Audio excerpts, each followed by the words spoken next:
السلام علیکم ورحمۃ اللہ وبرکاتہ نحمده ونصلی علی رسولہ الکریم اما بعد۔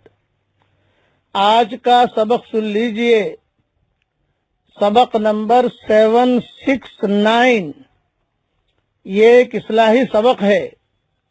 سب سے پہلے تو یہ ذہن میں رکھیے کہ یہ سبق جو ساری دنیا میں چل رہا ہے الحمدللہ، یہ صرف اور صرف اللہ کا فضل ہے، اس کی مدد ہے اور اس کی ستاری ہے اور اس کا ہم پر کرم ہے کہ اللہ دنیا میں پھیلا رہا ہے اور گھر گھر میں لوگ اسے سن رہے ہیں۔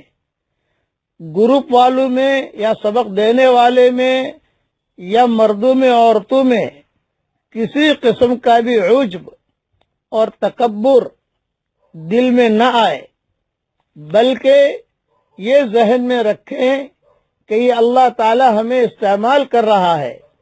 معمولی گناہ کا وسوسہ آنے سے بھی اور معمولی ادھر ادھر ہونے سے بھی اللہ تعالی ناراض ہو جایا کرتا ہے۔ ایک بزرگ فرماتے ہیں کہ میں حج سے واپس آیا تو اتفاقاً میرے دل میں ایک گناہ کا وسوسہ پیدا ہوا۔ مجھے غیب سے آواز آئی، کیا تو نے حج نہیں کیا؟ کیا تو نے حج نہیں کیا؟ کیا تو نے حج نہیں کیا؟ یہ آواز میرے اور اس گناہ کے درمیان ایک دیوار بن گئی اور اللہ تعالی نے مجھے گناہ سے بچا لیا۔ ایک ترکی بزرگ جو مولانا جامی رحمت اللہ علیہ کے مرید تھے، ان کے خاص شاگرد تھے، ان کا یہ حال تھا کہ ہمیشہ اپنے سر پر ایک نور کا مشاہدہ کیا کرتے تھے۔ وہ حج کو گئے اور فارغ ہو کر واپس آئے تو یہ کیفیت بجائے بڑھنے کے بالکل سلب اور ختم ہو گئی، اللہ نے چھین لی، وہ نور اب دکھائی نہیں دیتا تھا۔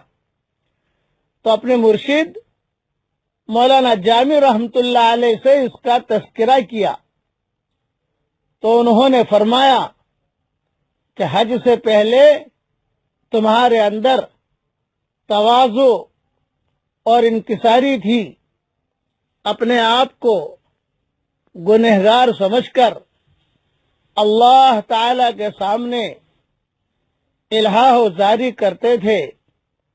حج کے بعد تم اپنے آپ کو نیک اور بزرگ اور عورتیں جو ہے وہ آپائیں سمجھنے لگی۔ آج کل آدمیوں کو پیر بننے کا بہت شوق بن جاتا ہے اور عورتوں کو آپائی بننے کا بہت شوق بن جاتا ہے۔ یہ دھیان میں رکھو کہ تم اپنے آپ کو نیک اور بزرگ سمجھنے لگے، اس لیے یہ حج ہی تمہارے لیے غرور کا سبب بن گیا۔ اسی وجہ سے یہ کیفیت اللہ نے چھین لی۔ یہ میں ایک نصیحت کا سبق دے رہا ہوں کہ یہ سبق چل رہا ہے ساری دنیا میں الحمدللہ، تو ہمارے دل میں عجب اور غرور نہیں آنا چاہیے، بلکہ ہماری ایمان کی کیفیت روزانہ بڑھنی چاہیے۔ اس لیے اگر ہو سکے تو روزانہ 2 رکعت شکرانہ بھی پڑھا کرو کہ اللہ کا شکر ہے کہ اللہ تعالیٰ نے ہمیں اس کام کے لیے قبول کیا، اور دوسری جتنی نعمتیں ہیں اس کے لیے بھی شکر ادا کیا کرو۔ اب میرے ساتھ دھیان سے پڑھ لیجئے، دھیان سے، توجہ سے۔ میں جو پڑھا رہا ہوں اس کو دھیان سے پڑھو۔ پڑھیے میرے ساتھ، لا الہ الا اللہ وحدہ لا شریک لہ لہ الملک ولہ الحمد وہو علی کل شیء قدیر۔ دیکھیے میں نے اتنا پڑھا، آسمان کے سارے دروازے کھل گئے اور اللہ تعالیٰ میری طرف دیکھ رہے ہیں، اور اس کے بعد دعا بھی قبول ہوتی ہے۔ میں دعا کرتا ہوں کہ اللہ ہمیں تیرے ان تھوڑے بندوں میں شامل فرما جس کی تو نے قرآن میں تعریف کی ہے، قلیل من عبادی الشکور، تیرے شکر گزار بندوں میں اللہ تو ہمیں شامل فرما۔ اے اللہ، ہواؤں کے ساتھ جو خیریں آتی ہیں وہ خیریں ہمارے لیے مقدر فرما، اور ہواؤں کے ساتھ جو برائیاں آتی ہیں ان برائیوں سے عافیت سے تو ہماری حفاظت فرما۔ آمین آمین۔ والسلام علیکم ورحمۃ اللہ وبرکاتہ، وآخر دعوانا ان الحمد للہ رب العالمین۔